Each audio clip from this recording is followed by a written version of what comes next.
Hello YouTube, it's Darth Cobain 17 again, and I got a few more things to report on. Uh, Me and my son James have been going to the movies a lot lately. I think last time I mentioned we went to the Teen Titans Go to the movies. The last one we went to, just the two of us, was we went to see the Meg about a week ago, and I'd actually read the book.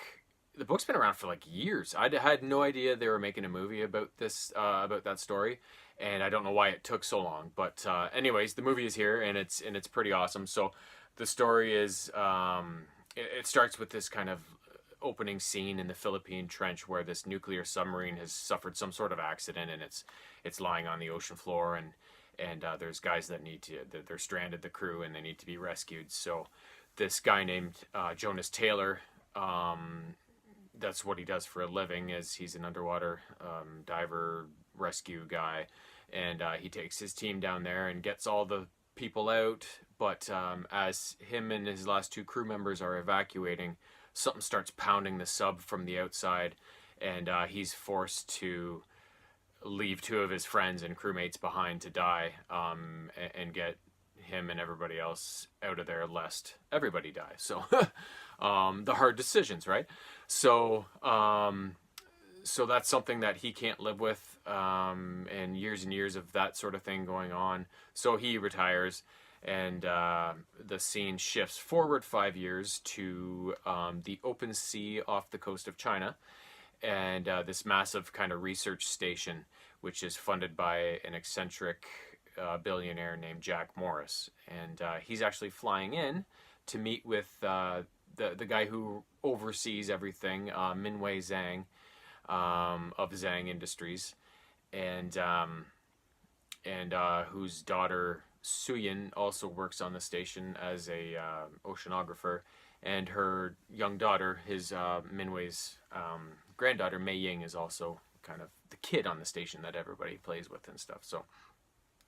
So they invite Jack there to share this discovery they're about to make. So as he arrives, they go to the control room, and they actually have a crew and a submersible down on the ocean floor below them right now, and they report back. And the discovery they've made is that they've made the assumption that the ocean floor in that area is not actually the ocean floor, but a really cold thermocline that takes on a cloudy appearance, and it just looks like the ocean floor. So at that time, they take the plunge into this, hoping that they are correct, and they are. It's a thermocline, and they go through it, and underneath is this kind of lost world, this lost habitat that's been there and not seen by mankind at all ever. It's kind of this new discovery, new species, that have never been seen, because this thermocline prevents the sea life from escaping, right? Like it keeps them trapped in there, the cold thermocline. So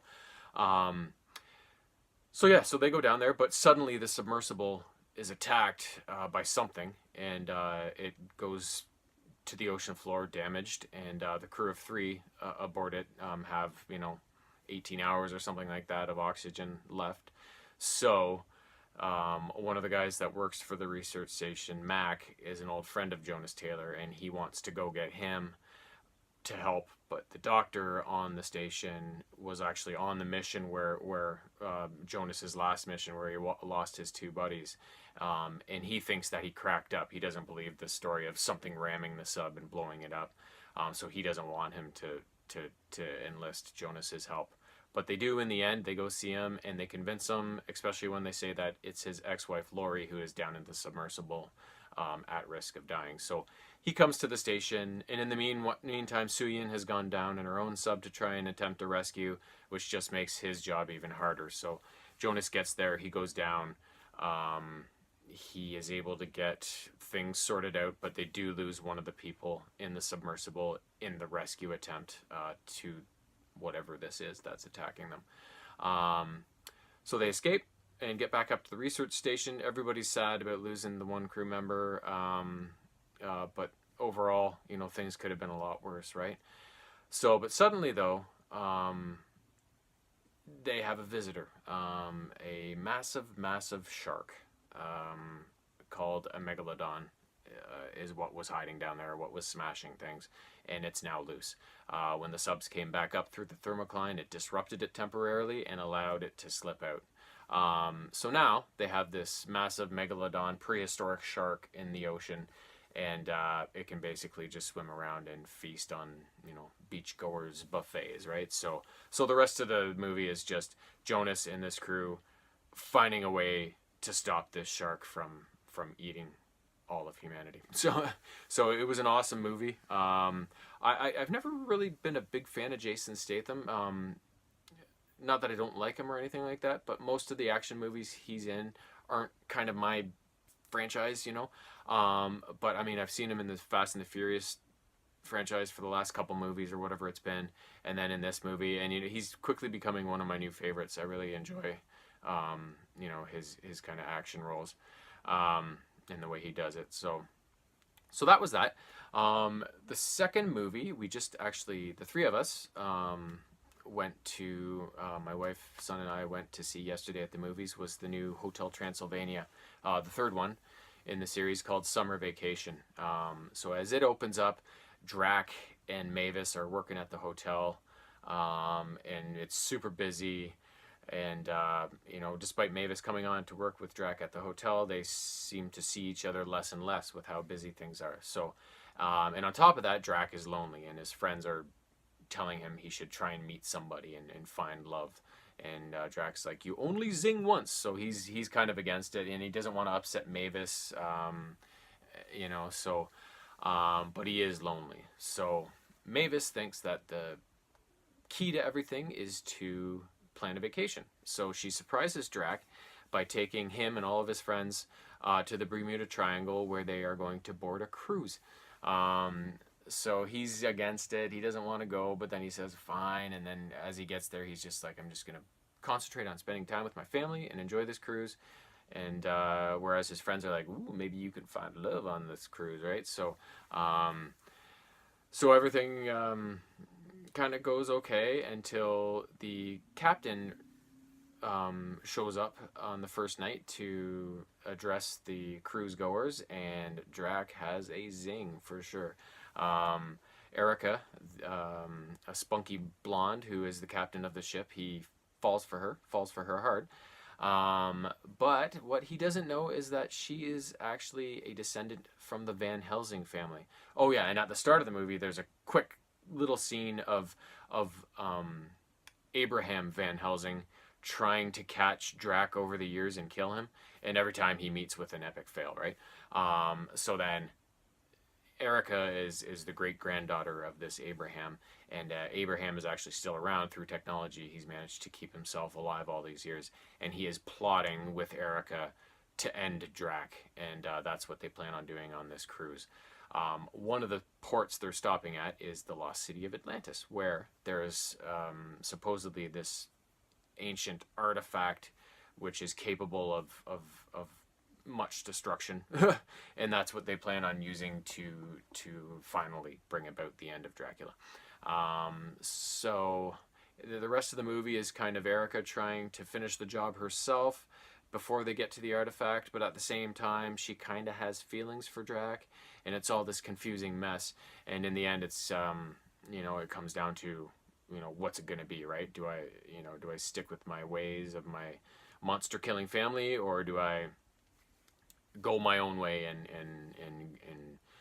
let my feelings for Drac loose and be myself, right? So it was a really funny movie. It's outside of all the Disney movies, which are so popular, I think this is one of my favorite animated franchises. I love Halloween stuff. Like, I love ghouls and monsters and shit like that.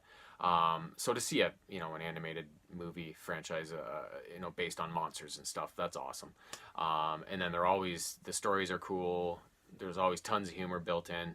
And then, the voice talent they've got in that movie, there's so many people, so many great people, lending their voices to all those characters to bring them to life. So yeah, so it's fine. Really hoping there's going to be a fourth one. So that's that. And then the last thing is, this has been a long-standing epic adventure that I've took a start on a little while ago. I think I've probably been playing this for over a year, but it's Mad Max for the PS4, and it's based on like the Mad Max, the Fury Road style of movie.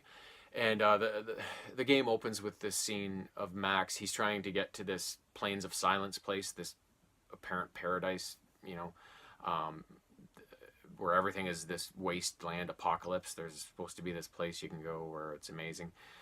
So he's trying to get there. But in this opening scene, you see this warlord named Scrotus chase him down, take his car, leave him for dead. And that's where the game begins. You kind of wake up, and there's this dog sniffing at you, and you befriend the dog, and then you chase after the dog, and then eventually when you find the dog again, this hunchback named Chumbucket is going to eat him or something like that. So then you talk to this Chumbucket, and he's apparently a mechanic.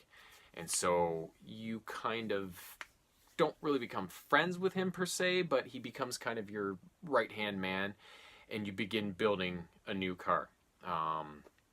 So at the start, it's pretty simple. You have to scavenge for loot, spare parts and stuff like that. And in the meantime, you're dealing with pockets of war boys and buzzards. And then eventually you reach these strongholds run by kind of the warlords who have consolidated power in the various regions in the wastelands. And you start doing jobs for them and earning more and more stuff from them. And then eventually you just build up, you upgrade your car, you upgrade Max's abilities, and you upgrade these strongholds where you can go back to restock and stuff. And yeah, over time you just keep running story missions, and eventually your end goal is you want to take down Scrotus and get to Gastown, which is eventually going to allow you to get to where you need to go. So it is the graphics are amazing, gameplay is amazing, so violent, so much fighting, so much smashing. It's just so much fun. And it was one of those bittersweet victories the other night, because it was like I've been working on this game so goddamn long, and now one night it's finally over. You know, it felt so good to finish it, but at the same time it was like no more Mad Max. But an easy 10. Easy 10. Fantastic game. I highly recommend. And by now it's probably like $20. So if you like violence, if you like Mad Max, if you like just crazy explosions and shit like that, definite must buy. Yeah. And then I think I have a bunch of other stuff in the work. I've got this week off of work, so I'm going to be busy doing lots of stuff. So I should have lots more stuff to comment on in the very near future. But until then, stay safe.